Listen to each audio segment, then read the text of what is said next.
give him the love that he needs. I'm never gonna take it back, ask him, baby, bring it all to me. Because we were trying to have kids for a very long time. You know, must have said something to me that I just was like, you know what? This is the last time she gonna say this or whatever she had done to me. I mean, dogs swinging, wigs swinging, everything swinging in the hotel room. And they probably had the biggest brawl of their lifetime. Now Tina's dead. Remember BLAQUE? They were like the family-friendly cousins of TLC.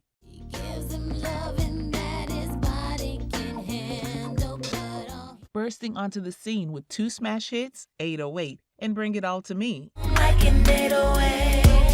Their debut album went platinum and put them on everyone's radar. They were even linked to some of the biggest pop acts and legendary groups of the time. With stats like that, you'd think Columbia Records would have rolled out the red carpet, right? But here's where it gets confusing. If you dig into the rabbit hole of why BLAQUE didn't sustain its momentum, you'll find a lot of vague theories and half-baked explanations. Their follow-up albums, let's just say they were more of a hot mess than hot tracks. So what do you think happened? How did they go from chart toppers to a 2-hit wonder? Seriously, what happened to BLAQUE?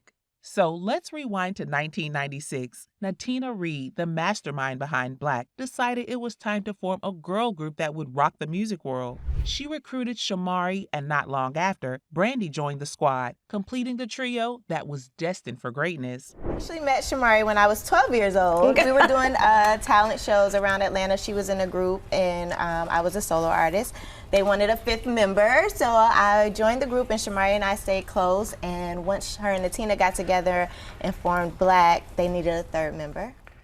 Now let's talk flavors, because each member of BLAQUE brought their own special sauce to the mix. Shamari was the powerhouse vocalist, belting out those soul-stirring notes that made you feel all the feels. Natina, on the other hand, was the queen of rap. I'm only glad if you clip me and I still got ice even if you ain't delivering verses with such fierce energy that you couldn't help but vibe along. Now let's talk Brandy. Her vocals, sweet and pure as a blooming flower in the springtime. to tell you how good you make me feel. And with a music lineage like hers, it's no wonder she was destined for the spotlight. Her grandpa, Bobby Rogers, was a member of the legendary Motown group Smokey Robinson and the Miracles.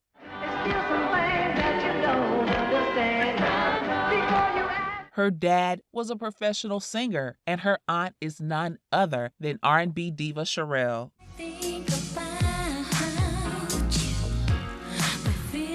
With that kind of talent in her bloodline, Brandy was practically born with a microphone in her hand. I mean, there was no way she was dodging a career in music. Shamari, on the other hand, had been dreaming of a music career since 8th grade. In a middle-class family in Georgia, Decatur, where it's greater, I pretty much, my whole entire upbringing knew that I wanted to sing. And get this, she was so committed, she even made up stories about having a group and looking for members. Make up this little lie.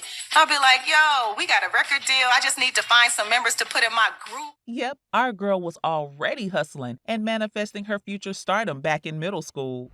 Natina Reed, the rap dynamo of the group, wasn't just born to spit rhymes. She was destined for the spotlight from the get-go. It's the N-A-T-I. Oh, you know the rest. Silly how frequently they... I'm talking a girl with more career dreams than a kid in a candy store. From wanting to be Miss America to dreaming of becoming a veterinarian, an actress, or even an entertainment attorney, Natina's ambition knew no bounds. Seriously, baby girl had big dreams. By the time she hit 8, she was already strutting her stuff on the runway for Macy's and Bloomingdale's, and even starred in a hot dog commercial. And get this, she was a poet too. She penned jingles left and right, with one snagging the attention of bigwigs over at Sprite. Now that's what I call talent. But wait, Destiny had a little surprise up its sleeve, bringing together this powerhouse trio in the most unexpected way. Before they were Atlanta-bound, Shamari and Brandy were practically neighbors back in Detroit, but their paths never crossed. Natina, on the other hand, made the move from the Big Apple to the Peachtree City, where she and Shamari ended up at the same school and eventually crossed paths in an urban country group called Butts.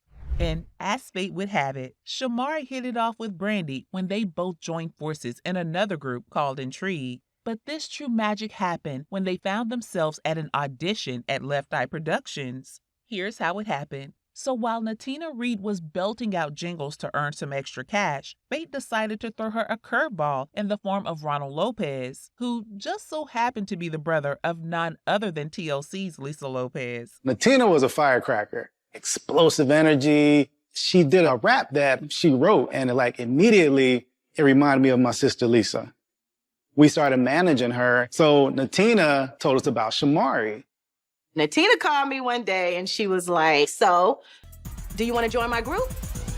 You know, the legendary Lisa Left Eye. Like his promises true, won't leave my bacon undip. The many chances I bleed with it bring my... Now, when Lisa got wind of these talented ladies, it was like lightning striking twice. After hearing them perform, she didn't waste a single second before officially signing them to her company, Left Eye Productions. It's Lisa's brother, and we were signed to Black House Management, which hence how we got the name Black. Right. So he ended up taking us over to Lisa. We performed for her, and she was like, y'all my group now. So she stole us away from her brother. And just like that, Blaque was officially born in the year of 1997, a girl group with a name as vibrant and dynamic as their sound. BLAQUE has a very nice meaning. It stands for believing in life and achieving a quest for unity in everything. That's right. Lisa wasn't just their mentor, she was their fairy godmother in the wild world of music, sprinkling stardust and making connections that would make even the industry veterans jealous. Fast forward to June 1st, 1999, and Blaque's debut album, fittingly titled BLAQUE, hit the shelves. Under the Trackmasters imprint label, the gem soared to number 53 on the Billboard 200 charts. But wait, it gets even better. By April 10, 2000, the album had already clinched platinum status, selling over 1.5 million copies worldwide. And let's not forget about those chart-topping singles, 808 and Bring It All to Me, climbing the Billboard Hot 100 charts like nobody's business. 808 even snagged a gold certification for selling over 500,000 copies worldwide. Blaque's star continued to rise as Billboard named them the 4th best new artist of the year, with Bring It All to Me landing at a cool number 30 on the 2000 year-end chart. And let's not forget about the Billboard Video Awards, where Blaque walked away with the title of Best New Artist for their electrifying video for the song. But Blaque wasn't just conquering the music scene, they were making moves in Hollywood too. Ever heard of the cult classic film Bring It On? Well, guess who stole the show as members of the East Compton Clovers cheerleading squad? Yep, you guessed it, the ladies in black.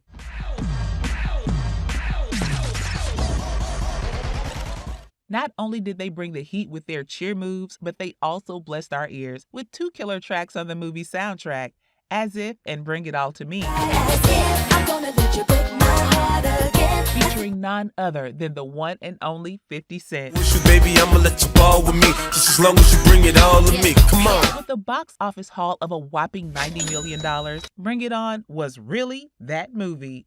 Now, here's a little insider scoop for you. When it came to those jaw-dropping cheerleading stunts in Bring It On, Blaque did all their own stunts. Yep, you heard that right. They used no stunt doubles. Both Shamari Fierce and Brandy Williams were no strangers to the cheerleading scene. Shamari was the captain of her middle school team, while Brandy had her fair share of flips and tumbles back in elementary school. So when it came to flipping, tumbling, and flying through the air, they were right in their element. Also, before the camera started rolling, nearly the entire cast embarked on a 4-week cheerleading camp to perfect those gravity-defying stunts and ensure that every routine was as authentic as possible. The only hard part about it is just the stunting that we have to do, the walk-up hands and the walk-up chairs and learning the stiff cheerleading moves. I mean, that's hard because, you know, you're scared you're going to fall. But the dance and everything else is real easy. But the Blaque train didn't stop there. Oh, no. As the curtains closed on their debut album's success, the group geared up for round 2 with the highly anticipated Blackout. But when the lead single Can't Get It Back hit the scene on October 16, 2001, it didn't quite set the charts on fire, peaking at a humble 91 on Billboard's Hot R&B Hip Hop Songs chart. Unmoved, the ladies pulled out all the stops for the music video shoot in the glitzy streets of Los Angeles. Directed by the one and only Liz Friedlander, this video was meant to be the stuff of legends. Unfortunately, despite their best efforts, it only saw limited airplay. But little did they know, tragedy was right around the corner, and it crashed the party like a wrecking ball. In 2002, Lisa's life was tragically cut short by a freak accident during a spiritual retreat in Honduras. Every night, me and Lisa would just laugh and talk about old memories or whatnot. We was living together previously within the last 3 months right before my son was born. And Lisa was just the most kindest person on this earth, you know. She had a lot of questions about life. She was very curious, like a child. She was innocent. She never understood certain things, and she had a lot of questions that was unanswered. I always told her that she had a very big heart and that I hope that one day somebody will give back to her the way she has given to many other people. The true queen of the scene, Lisa Left Eye Lopez. She wasn't just a trailblazer, she was the whole dang trail. From breaking taboos about contraception to embracing her inner rebel, Left Eye was a force to be reckoned with. And don't even get me started on her musical chops. Her 2001 solo album, Supernova, was like a glimpse into the future of hip-hop. So here's to Left Eye, a legend, an icon, and the original bad girl of R&B. And if that wasn't enough to send them spiraling, Columbia Records decided to play the ultimate game of hide and seek with their highly anticipated album, Blackout, leaving fans in limbo and the group scratching their heads in disbelief. But wait, it gets juicier. Drama erupted after Natina Reed and her rapper Bo Corrupt found themselves in a heated feud with none other than Foxy Brown. Foxy didn't hold back, slinging accusations and stirring up rumors faster than a whirlwind, claiming she was the reason Natina got the boot from BLAQUE. But Natina wasn't about to let the rumors run wild. She set the record straight, insisting she was just taking a break to welcome her little bundle of joy into the world. Me and Corrupt from the Dogtown, I was expecting a child at the point, and so at that point, the label did not want to replace me. They felt like if Natina's not going to be in the group, we're not going to do the group. So I had to keep certain things in mind, and of course I was going to continue on and have my child. I wasn't going to give that up for nothing in the world. Despite the setbacks and heartaches, Blackout finally saw the light of day in Japan in 2002 before making its long-awaited debut on iTunes in the U.S. in 2007. In 2012, BLAQUE came together once more for a tear-jerking tribute to their beloved mentor, Lisa Left Eye Lopez.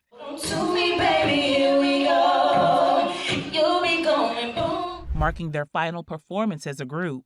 But just when they thought they'd weathered the storm, tragedy struck again. In a tragic turn of events, the group was rocked by the sudden loss of their founding member, Natina Reed, later that same year. The news sent shockwaves through the music world, leaving fans reeling from the loss of such a vibrant talent. Natina's life was tragically cut short when she was hit by a car while crossing the street in Atlanta, Georgia. At just 32 years old, she was taken from this world far too soon, with her 33rd birthday mere days away.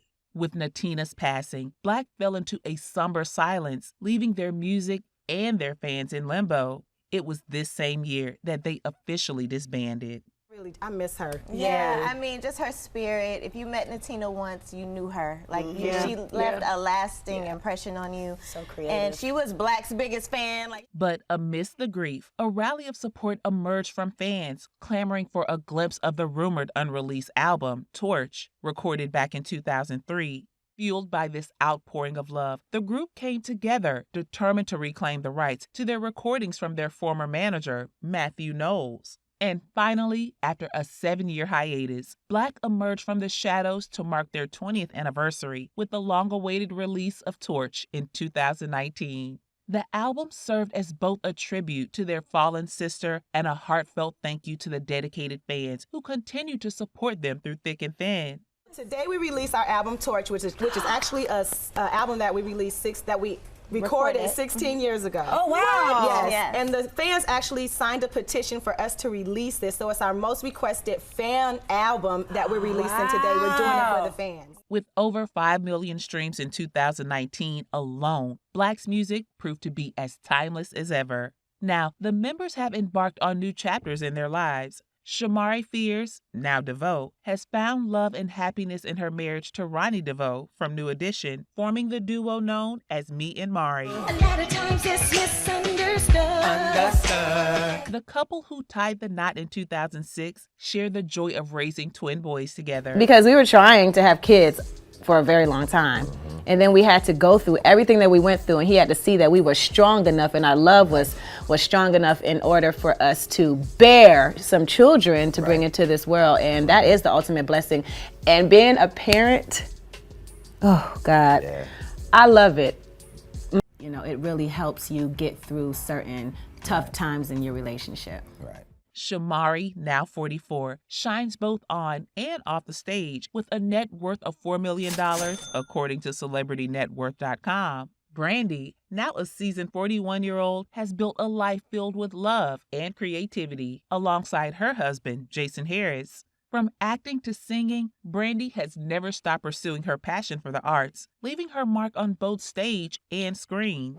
Though gone too soon, Natina Reed left behind a legacy that continues to inspire. Her son, Trent Brown, serves as a reminder of her enduring spirit and love. And as BLAQUE moves forward as a duo, both Brandy and Shamari keep Natina's memory alive with their annual celebration, remembering Natina, a touching tribute to their dear friend and sister. But the story doesn't end there. On April 7th of this year, BLAQUE opened their hearts and shared their journey with the world on the acclaimed series Unsung. Just like she was apologizing for everything. With special appearances by beloved friends and family, including Gabrielle Union. To this day, it's still on my favorite playlist. Ronald Lopez, and Natina's mother, Dr. Tamara Goodridge. The episode offers a touching glimpse into the personal lives and lasting impact of this iconic group. And as the credits roll, one thing is abundantly clear. The music may fade, but the legacy of BLAQUE will forever echo in the hearts of their devoted fans. Don't leave just yet. Check out our video on Atari from 3LW and A. Marie.